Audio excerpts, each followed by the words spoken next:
Selamat sore pemirsa, presisi utama kembali hadir untuk Anda edisi Rabu 19 November 2025. Dan selama 1 jam ke depan kami telah menyiapkan sejumlah informasi terkini. Bersama saya Bribda Faisal Lido, kita simak dulu 3 berita utama sore ini. Seorang pelaku pencurian rambu lalu lintas dan 2 lampu sorot di lokasi proyek galian kabel Jalan Gunung Sahari Raya, Sawah Besar, Jakarta Pusat, diringkus petugas satuan lalu lintas yang sedang berpatroli.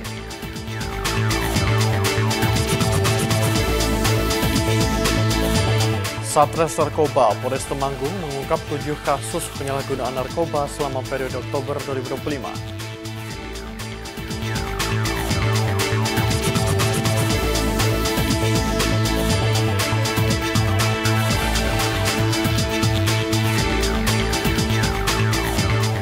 Komisi Percepatan Reformasi Polri kembali menerima audiensi dari tokoh publik dan perwakilan masyarakat yang diusung oleh Refli Harun, Faisal Assegaf, dan rekan-rekan.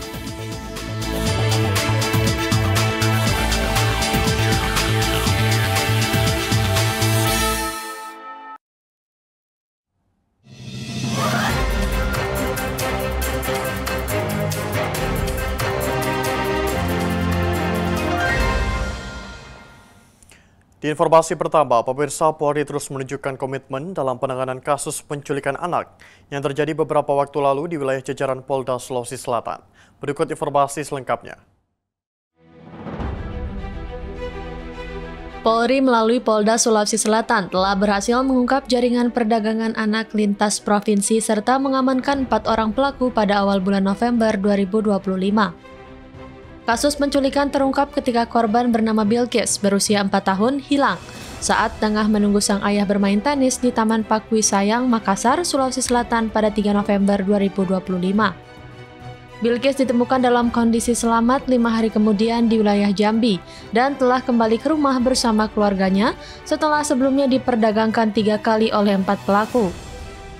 Upaya Polri mencegah adanya tindak pidana perdagangan anak tidak berhenti di sini. Polri bersama Kementerian Pemberdayaan Perempuan dan Perlindungan Anak serta pemerintah daerah menjalankan upaya trauma healing hingga memperbanyak fasilitas tempat umum yang ramah dan aman bagi anak.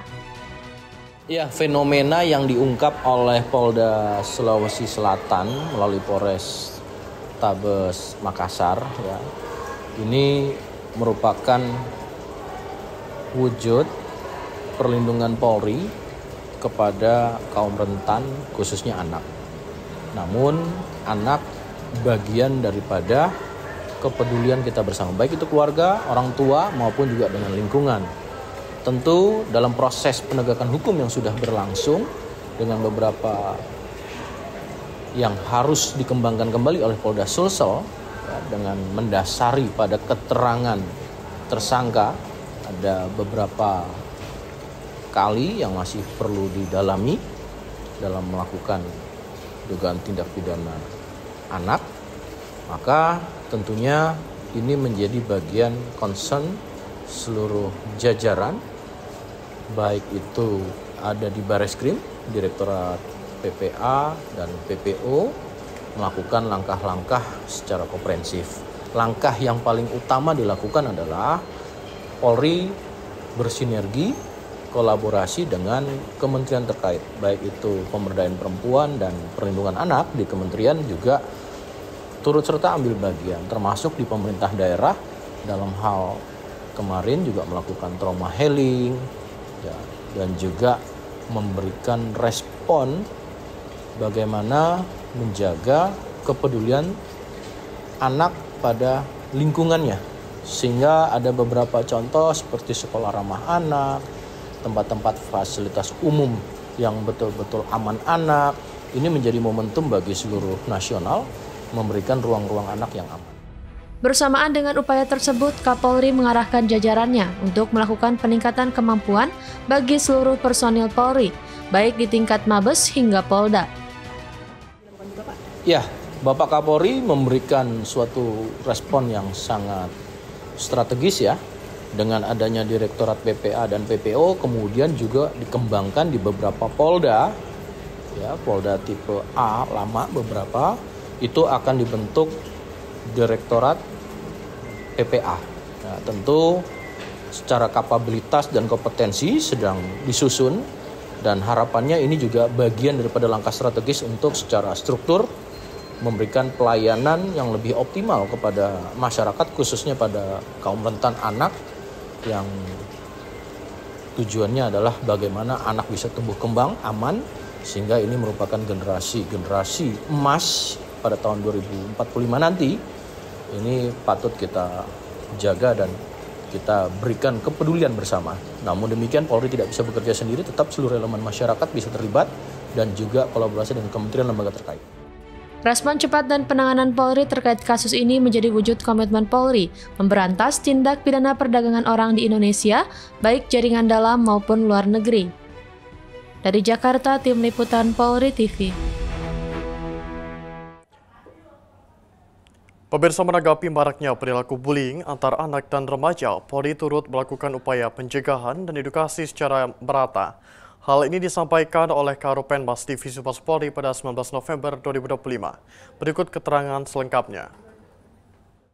Pelibatan dalam penanganan bullying, ya, ini sudah selalu kita sampaikan, di mana anak ini memiliki lingkungan sosial dan melakukan interaksi sosial, dan kemudian mari kita sama-sama peduli untuk menghindari dalam berinteraksi untuk memberikan tekanan-tekanan sosial atau psikis pada seseorang, baik itu anak maupun sesama anak, ya.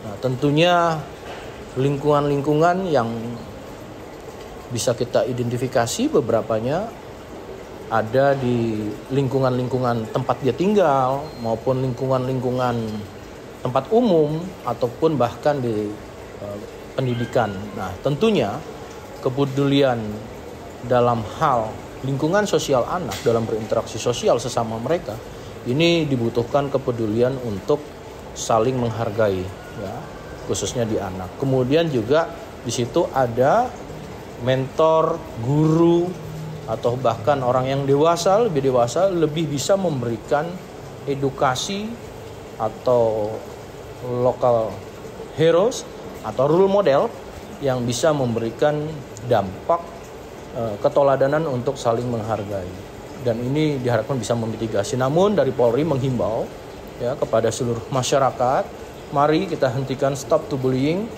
ya, apapun kita memiliki hak yang sama bagaimana membangun nilai-nilai moral, keyakinan, kita lakukan dengan langkah-langkah yang lebih mendidik dan kemudian saling mensupport dan kemudian peduli sesama. Ya, tentunya kita menghadapi beberapa case, ya, yang dilakukan sesama anak. Tentu ini akan memberikan langkah khusus secara strategis di mana kita tahu kaum rentan anak khususnya ada undang-undang secara khusus yang kita harus ikuti, ya. Maka dari itu teman-teman media sudah banyak melakukan kegiatan-kegiatan yang sifatnya ramah anak dalam pemberitaan. Misalkan inisial, tidak menunjukkan lingkungannya, tidak menunjukkan gambar, foto, visualisasi anaknya. Sehingga ini bersama-sama memberikan edukasi terkait dengan penegakan hukum. Itu hanya salah satu aspek hilir yang dilakukan, namun tetap dilakukan dengan mekanisme peraturan undang-undang khusus. Tetapi yang kita harapkan di sini adalah hilir dari hulunya dulu. Hulunya kita harus bisa selesaikan, namun seluruh elemen harus terlibat sehingga di aspek penegakan hukum itu tidak harus dilakukan, walaupun kita tahu dalam undang-undang khusus itu bisa dilakukan penanganan secara khusus, ya. Dan kemudian wajib untuk kita lakukan dialog yang kita kedepankan sehingga tidak harus seorang anak walaupun sebagai anak berhadapan atau berkonflik juga dengan hukum, ini bisa kita lakukan langkah-langkah yang bersifat membina karena mereka apapun juga merupakan generasi bangsa. Nekat beraksi di siang bolong, seorang pelaku pencurian rambu lalu lintas dan 2 lampu sorot di lokasi proyek galian kabel Jalan Gunung Sahari Raya, Sawah Besar, Jakarta Pusat, Selasa siang diringkus petugas Satuan Lalu Lintas yang sedang berpatroli. Pelaku diduga kuat merupakan spesialis pencuri besi yang selama ini beraksi di jalan raya dengan sasaran besi, pagar, dan rambu lalu lintas.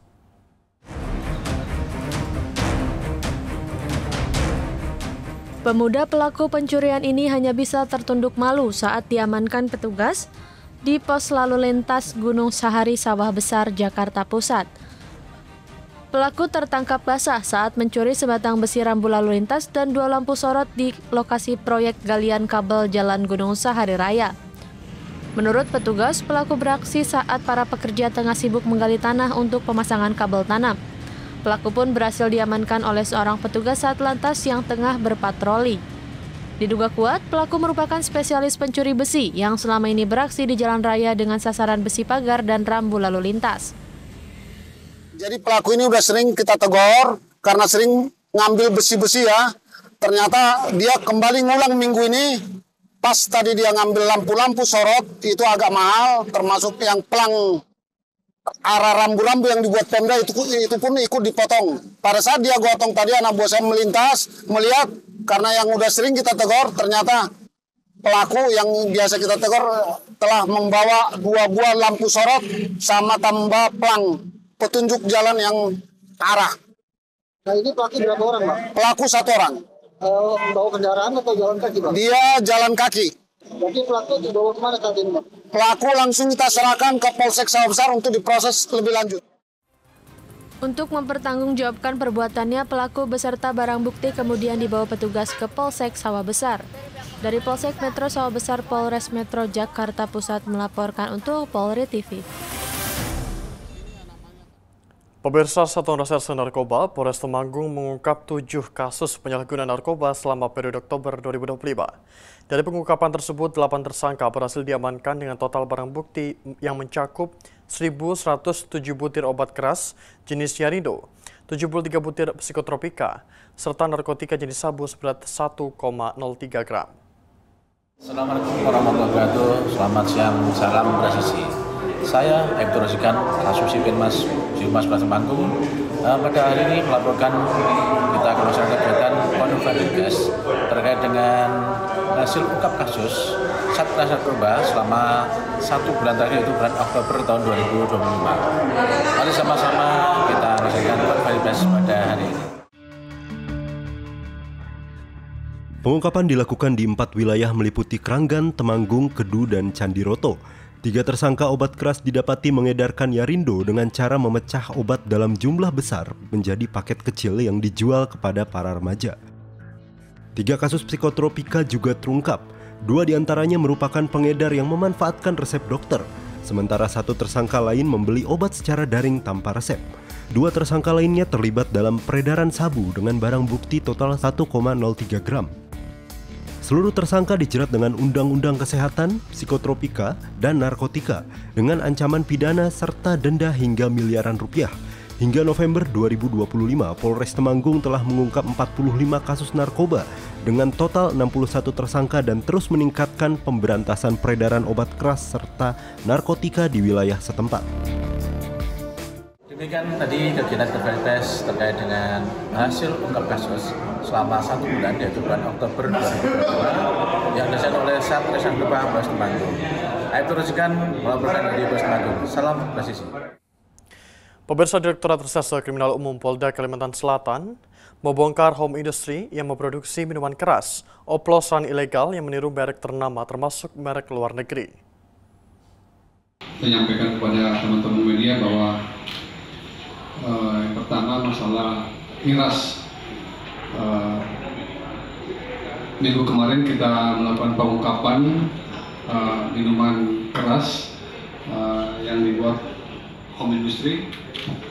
Kemudian dari penyelidikan teman-teman Presmok atau Opsional bahwa ada laporan dari masyarakat ada pembuatan minuman keras yang home industry.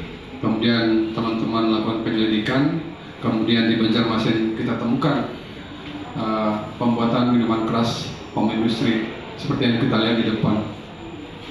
Tersangka membuat minuman keras ini dengan mengoplos minuman keras.